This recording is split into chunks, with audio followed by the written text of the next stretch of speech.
সবাইকে শুভ বিকেল। এই কেবলই একটা বিয়ের অনুষ্ঠান থেকে আসলাম। তবে বিয়ের অনুষ্ঠান থেকে আসার পথে বাচ্চারা আমাকে হোমারের ইলিয়ড এবং ওডিসি থেকে এত পরিমাণ প্রশ্ন করেছে যে আমি কোনো প্রশ্নেরই ঠিকঠাক উত্তর দিতে পারিনি। তো তারপর আমি বাধ্য হয়ে এখন হোমারের ইলিয়ড নিয়ে বসলাম।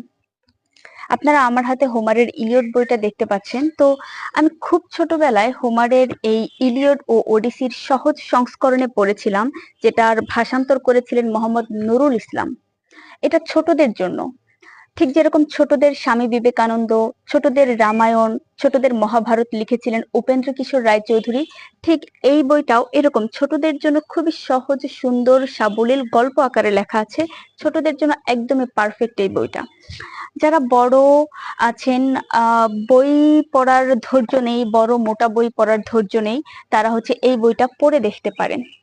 আর আমি বলবো যে তবে যারা সত্যিকারের অর্থে সাহিত্যকে ভালোবাসেন, সাহিত্যের রূপ রস আস্বাদন করতে চান, তারা অবশ্যই এই হোমারের এই বইটা পড়বেন, মূল মেইন বইটা পড়বেন। তো এবার ছোটবেলায় আমি যেমন বইটা পড়ে অনেক চরিত্র ভুলে গেছি, সমুদ্র দেবীর নাম কি, এর নাম কি, ওর নাম কি, অ্যাকিলিস। সো এবার আমি আর ভুলতে চাই না ওই যে আহমদ ছফার যদ্যপি আমার গুরু বইতে আব্দুর রাজ্জাক ছফাকে বলেছিল না যে পড়ার সময় ক্ষেতের আইল বেঁধে রাখতে হয়। তো এখন আমাকে সেই সিস্টেমটাই অবলম্বন করতে হবে, আর সেজন্য এই বইয়ের সবচেয়ে ইম্পর্টেন্ট কোটেশন গুলো আমি এই খাতার মধ্যে সবকিছু লিপিবদ্ধ করে রাখতেছি, যাতে পরবর্তীতে আমাকে কোনো প্রশ্ন করলে আর আমি ভুলে না যাই। ইভেন আমিও যাতে কোনো লেখার ক্ষেত্রে সেগুলোকে রেফারেন্স হিসেবে ব্যবহার করতে পারি। আপনারা আমার হাতে একটা ডায়েরি দেখতে পাচ্ছেন, এটা হচ্ছে আবু সাইদের যে দুহাত প্রসারিত করে দাঁড়িয়ে আছে জুলাই বিপ্লবের সময়। আপনারা কম বেশি সবাই এই বিষয়ে অবগত আছেন।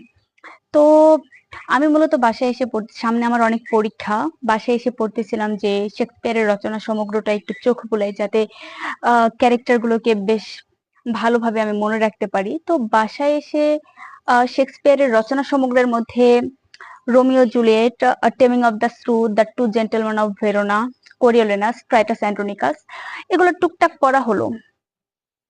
বাট ছোটবেলায় যখন পড়তাম তখন মনে হতো যে প্রচন্ড কষ্ট লাগতো, কিন্তু এখন পড়তে গিয়ে মনে হয় যে এই জিনিসটা এভাবে না লিখে ওভাবে লিখলে হয়তো বা আরো বেশি হৃদয় স্পর্শী হতো।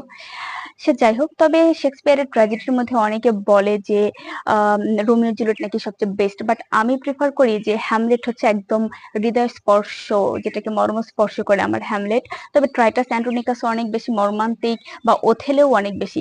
তবে কমেডির মধ্যে আমি সবসময় বেশি চুজ করি হচ্ছে টেমিং অফ দ্য শ্রু, মানে যেখানে হচ্ছে দুই বোন, ছোট মেয়েটা খুবই মিষ্টি, সুন্দর, সুইট, কিউট, আর বড় মেয়েটা প্রচন্ড রাগী,